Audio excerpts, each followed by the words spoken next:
So that music can only mean one thing. It's another Peterborough podcast. Hello, and thank you for listening to us rabble away.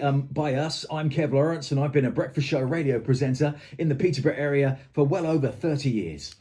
And I'm John Baker, and I've been a local journalist in Peterborough for not quite as long. And for each episode, for as long as it takes, we'll just talk about various things affecting the lives of people who live in and around the city of Peterborough, from politics to posh. If it's in the news, we may well talk about it, and we'll be honest, we'll be relevant, we'll be positive. And it's not about holding people to account or ever slagging off the city. It's about informing people and just chatting about, as I say, what's making the news around our city. So what's on our show today, Mr. John? Slightly different approach to this show. In a way, we've kind of let listeners pick the topics, if you like. We're going to be reading out letters, comments on social media that we've had over the past few weeks on everything. We've had comments. We've had people reacting to the things that we've talked about on the podcast. Believe it or not, Really? yeah. Believe it or not, people actually care a little bit every so often about what we say. So, would you be offended if we didn't ever get any comments about our podcast? No, I would just accept it as a fact of life that I'm basically a dull person. Everything from tourism to the recycling centre, from jiujitsu to flag fen. We have a new podcast recommendation, another Peterborough podcast. An update on my training for the Anna's Hope 5K, and that runs nicely into a chat with the creator and founder of Anna's Hope, Carol Hughes. Yeah, it'd be really lovely to chat to Carol. I mean, I've known Carol Hughes for years and years and years. Yeah, me too. I've spoken to her many, many times on various radio stations. There isn't anybody more passionate about fundraising for a charity than Carol. So she's our guest later in this episode of our podcast. Where should we start? Should we start with tourism? Tourism, yes. So we spoke about tourism a few weeks ago. Lots of views of that video that I did, a brief clip that was it TikTok or Insta or both. So we got lots of comments about what can be done in Peterborough to boost tourism. Some good, some bad, if you like. Where shall we start? The Wiltshire tree hugger. I guess we're starting with bad. Number one, clean the place up. It's a squalid slum. When I read comments like that, clean the place up, it's a squalid slum. To me, right, even though, there are areas of the city that need cleaning up, of course, just hearing and seeing that kind of negativity, for me, it would just be block. Who would call somewhere a squalid slum? Well, I know who that is. I know it's an ex-councillor of this city. Number two, invest in arts and culture. I don't think anybody would necessarily disagree with that. Obviously, you have to balance it out from what. If someone posts the phrase "invest in arts and culture," great. Give us a bit more detail. Which bit of the arts and the culture do you want investment in? Because there is a lot of investment in the arts and culture in a whole wide variety of different places. Yeah. Give us detail. Yeah. Well, back up your request. Let's come on to something. There's a comment that's later on, just after this, that I'm going to read out, which might suggest the sort of direction. Number three is improve public transport. Again, in the news a lot at the moment. Yeah, the MP is crying out for extra investment, for instance, for bus routes. Yes, and public transport as well, trains as well as another thing, obviously, that we all like to have a grumble about. And number four, develop tourist/toured packages that encourage visitors to take in a number of attractions. Now, that has been raised in the... So who said that? Who was saying these Wiltshire tree hugger. Oh, it's the same person. Yeah. These are all him, former councillor of the city. So, it's... That's left you speechless after reading them. No, because I think he has a point about something. I mean, you say block straight away, squalid slum. The reason why I said that there are points. You know that there are parts. When someone on social media just literally slags the city off like that, I've got no time for them. There would be, this is my view, my opinion, somebody that calls this city a squalid slum, not interested in speaking to you. If you turned it differently, if you said, I think that there's parts of the city that could need a bit of effort to clean them up, well, that's different. Does that work, being softer about it? Does that really work? I'm just giving you my opinion. Maybe me as a hard-nosed journalist. It's not a squalid slum. There are areas that absolutely need work, but the whole city, there's beautiful areas of this city. There is, but I'm not throwing out what he's saying about that, because you know, right? You know that there are areas that are not looked after by the people of Peterborough. You know that. And the council does what it can to clean it up. But when he says clean the place up, yes, the council could do that, but then it is up for people to look after it as well. I can tell you, near where I live, there are some times when I am absolutely embarrassed to go out my front door. Absolutely embarrassed because of the litter, because of the trash. Now, we could, the council could, for instance, give it a water spray. Some of the paving's not great around the city. Let's just go away from it, because we do know that there are some parts, some roads, some areas that could do with a lot of work. When he says they're investing in arts and culture, can I just go on to comments from Joff and All That Is Aims? Now, they mentioned food festivals, which would be great, and I'll come back to that in a minute. But All That Is Aims said, surely street art should not be the only funded art in the city, which I think is quite an interesting point as well. We love Nathan and various other street artists around the city. And I guess that some artists might think to themselves, well, hold on, we're always paying for street art, and there are, like the block on the embankment and etc. Why aren't we doing anything else? Why aren't we doing like sculptures, I guess, or other different 3D art? Why aren't we putting on more like different exhibitions and things like that?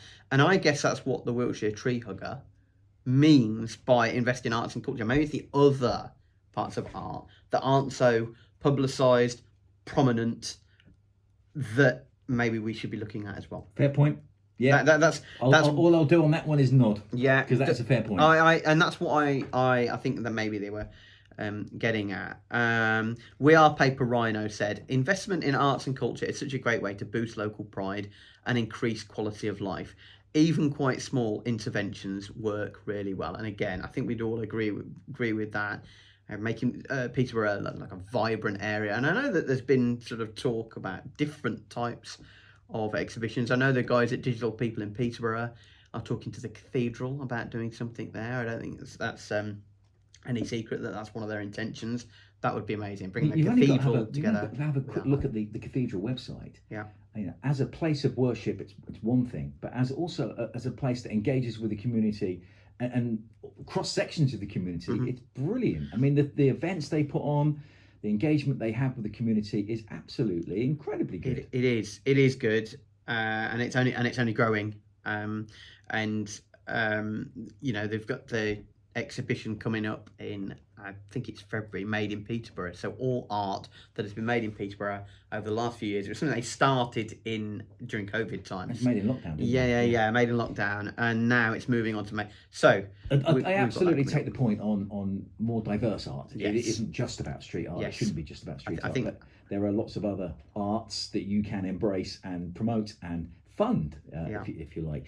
Can I just mention what Dazza Kelly's mentioned? Yes. In this whole conversation about what can we do to improve tourism in Peterborough, we had a massive podcast on it. All of this reactions come in, so we've decided for this episode to look at a lot of that reaction. I'm kind of in Dazza's camp. Very good, this comment, isn't it? Food and drinks, writes Dazza Kelly. The local area, from the top of my head, has 2 vineyards, 3 breweries, and a what? A meadery. A meadery. What's a meadery? Somewhere you make mead. That's Iceni. Have you ever? He's great, Bob, who runs. I'm gonna be full disclosure. I have no idea what a meadery is. It's somewhere that makes mead, isn't it? What's mead? Very sweet wine. Sweet wine. I didn't traditional. know that. Did you not? No, there will be others. others. Looking at you with the bags under your eyes. You know all about alcohol. Okay, so that's to do with wine. Now, lots of local things, writes Dazza, happening, but nobody knows about them. Well, that's another talking point about how to spread the word of stuff. Vineyards are Mallard Point in Essendine, one at Ketton. Breweries are and meadery are in Woodston. I think Oakham Ales is one, and is it Iceni? Yeah. So good point. There are wonderful producers of wine, of beer in the area, and they should perhaps be promoted more. I think of the brewery tap. You go to the brewery tap and you see, where they brew their beer, so you can enjoy like Thai food or nice beer, decent ales in the brewery tap. And Charters sells a lot of those as well. I do think, going back to the other comment, a food festival, proper food and drink festival would be something that could really work. And it needn't just be necessarily just Peterborough. In fact, it won't be. We've seen Ketton and Essendine mentioned there. South Holland is a great producer of food. And we've got where would we do it would be another interesting thing as well. If you had a food festival, where would you do it? And I envisage it being spread across the city in various venues across the city, because one of the things that I've mentioned before about Peterborough is our city centre is too small, because basically our city centre is Cathedral Square and St John's Square, and we need to get out of that, and we need to go. See, I don't even think I not towards the end. Bridge Street. Not toward. I think they're very. But what events do we ever put on Bridge Street or Long Causeway? So you determine or define the city centre by what events you put on it? What I think is, well, I think that's... Our city centre's an L shape. Right. Or no, T shape. T shape. But I'm not... I don't think it is. All the events that we ever put on, all of the main things, they're all Cathedral Square. They're all St John's Square. Cathedral Square's the heart of the city centre. But in the other city cities... centre itself sprawls But out in a other bit wider. cities, you don't always put the main things only in one place, do you? You could argue... they do things on the embankment. Down Westgate. No, but I'm saying that every so often you could do events that are spread across the city. Because if you want to bring people in and they're over in, I don't know, Hampton, or they're over it, maybe they would like some things in their parts of the city as well. Cathedral Square is the largest space, the largest area. That's why. Well, all right, compare it to, I don't know, Cambridge. How many squares, how many city centres are there? I've hosted the Christmas light switch on in Cambridge loads and loads of times. It's always the same place, right? No, it's always in the same place. How many colleges, how many greens are there? How many, but you see my argument? Kind of, but the space that Cambridge has is much smaller. They've got the market there in front of their Guildhall steps. So why don't it's actually a smaller space. Why don't we ever, because I've seen this before, I've heard this before, of people saying, why don't we do a sort of pub event where you can go from pub to pub and go and drink different pints and see live music at different venues? Why can't we do something like that where we spread out? And we see Wentworth Street is not, that's never used. You know Wentworth Street where, you know, like Bottle and Board and Games Workshop, it's all closed off that area. It could be for little mini events. It's always city centre, and we never sort of move stuff about. It's always Cathedral Square. We will agree to disagree on that. Anyone listening, if you've got any comments, feel free to send me an email. It's kev@pcrfm.co.uk. When the comments come in, I'll hand them over to John. He'll vet them, and then we'll decide whether or not to have a little argument about them here on our podcast. What would you like to talk about next? Should we talk about jiu-jitsu? Yeah, just quickly, if you go on the Peterborough Podcast YouTube page, you will see the video I did with Thrive Jiu-Jitsu, or almost in Bushfield. I went there the other day, I spoke to Mark Day, who's the founder of it, and I also spoke to some of the students, Naomi, Matt and Sam. Some real stories. Matt, for example, was discharged from the armed forces after having 2 heart attacks, and he's used jiu-jitsu to get back his fitness and his health. He's lost 6 stones in weight since taking on the sport. And it's not just physical health that brings benefits to, it's mental health as well, isn't mental it? health, and, yeah. And you made a lovely video, didn't you? I did make a lovely videos. Make a lot of lovely videos. I tend to. An artist. We've talked about art. That's yeah. And honestly, watch it. It's been really well received on social media. They're moving into new premises soon. So good luck to Thrive. Friends of the pod. They asked if we could speak to them. I went over. Glad I did. Excellent. Are you now a jiu-jitsu black belt? No, I think I'm a sort of grey belt. When we argue, are you going to throw me over your shoulder? Maybe. I mean, there's windows. I could put you through one. Put you through a window? No. It's more sort of, yeah. This isn't a podcast that promotes any kind of violence. Absolutely. At all. Right, as we continue to look at other things that people have been commenting on, because I think this podcast is quite nice. We're just talking about what people have said about the things we've discussed. Yeah. So we'll go on to Flag Fen. I went there recently with the tourism group, and I hadn't been in years. I did a few things with the PT, but the last time I properly went and had a proper look around, I think, was when I was at school. When I went to school in Spalding. So describe what Flag Fen is for people listening to this podcast who've no idea what it is. It is a Bronze Age prehistoric site that is literally located a mile or 2 outside Peterborough. And essentially, it's been described as the sort of prehistoric motorway almost. It essentially, you can still see the wooden supports, the tracks that were there going back to prehistoric times when people would lead a more nomadic lifestyle and would move around the fens as they were there, which were obviously waterlogged at that time. It's a place of great historical significance. I feel quite sad that Flag Fen isn't trumpeted more. I feel sad that it isn't as busy as it might be, and I can't really understand why it isn't. You do read about it in Peterborough tourism pamphlets and stuff, and they've got a good website and they've got good people who work there. So why can't they get the numbers in? I think, and well, firstly, I don't think people realise how close it is. That's one thing. And secondly, maybe you have to use your imagination a bit more with Flag Fen than you do with a lot of other historical sites. And this is something Toby Wood from the Peterborough Civic Society said to me. You have to really visualize it. It's not like, for example, Stonehenge or a bit more modern, like the pyramids or Roman baths or things like that around them. You have to really sort of, cruelly, you could say it's some bits of wood in the ground. And I was lucky enough once to go around Flag Fen with Francis Pryor, the gentleman who discovered it. Yeah. So now there's a storyteller for you. He's a brilliant man, absolutely brilliant man. So anyway, I've posted some pictures on our Instagram. Clements Financial said, our son just went on a school trip. He was very impressed with the artefacts. It blew his mind.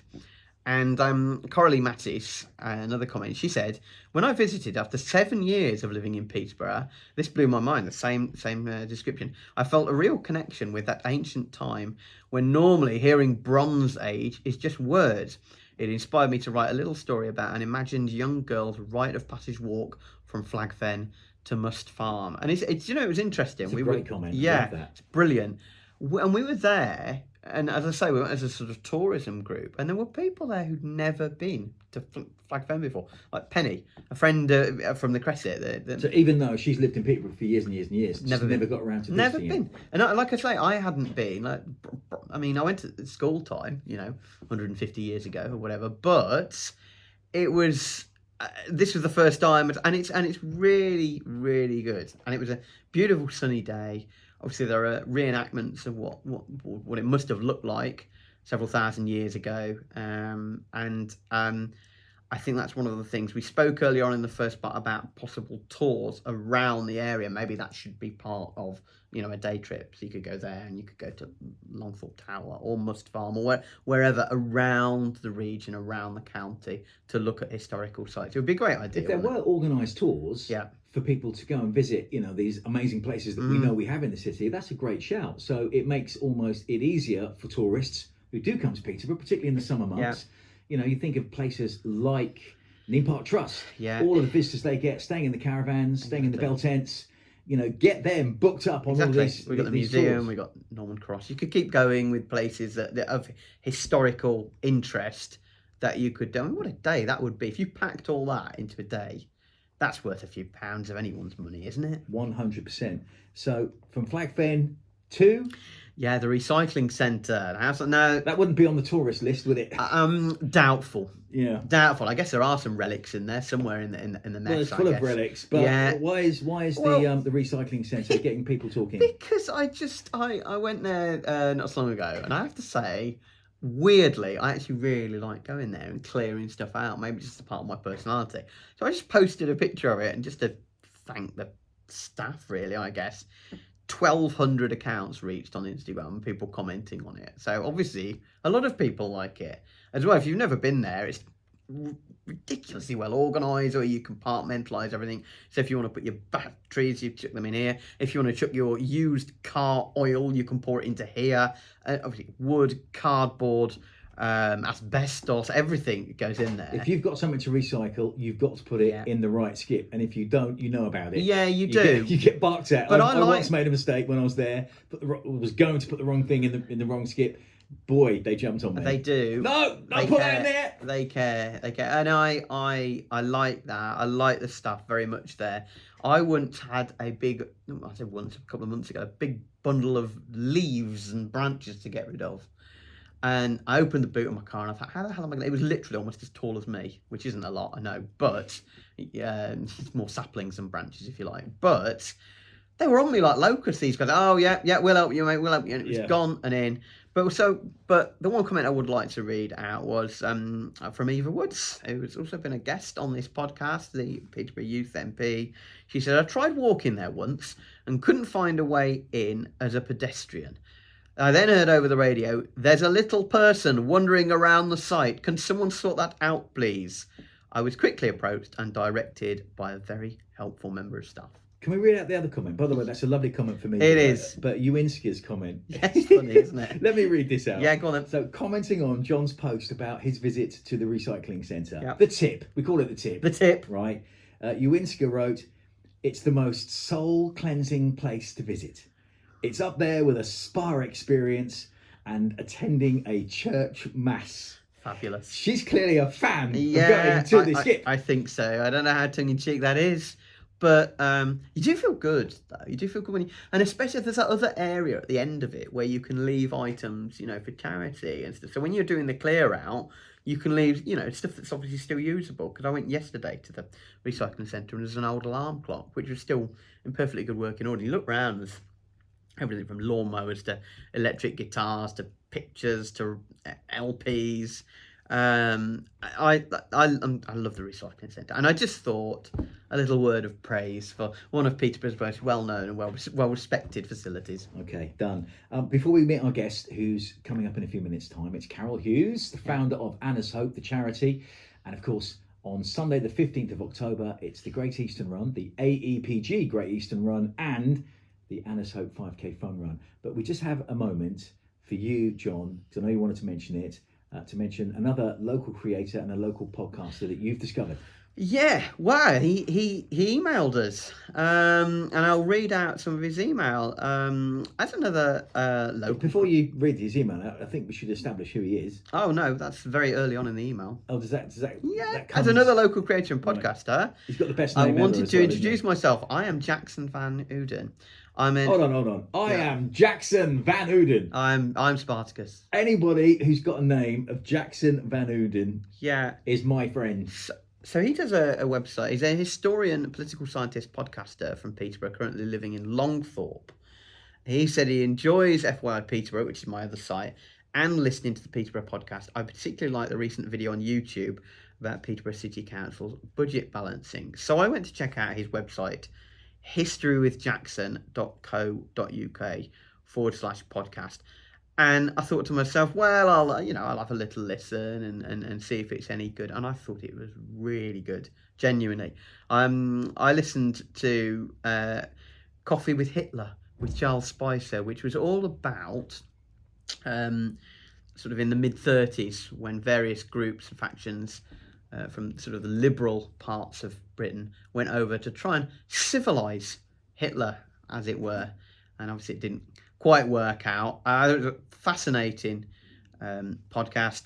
All sorts of things on Jackson's site. I also listened to parts of his interviews from Gloucester History Festival. I listened to the one with Ian Dale, the political broadcaster. So yes, a friend of our show, and he said that he'll come on for to be our guest maybe a future day. guest. Yeah, I think he'd be absolutely superb. Okay, so his podcast is called History with Jackson, and his name is Jackson Van Uden. Yeah, and congratulations to him on creating such a great podcast.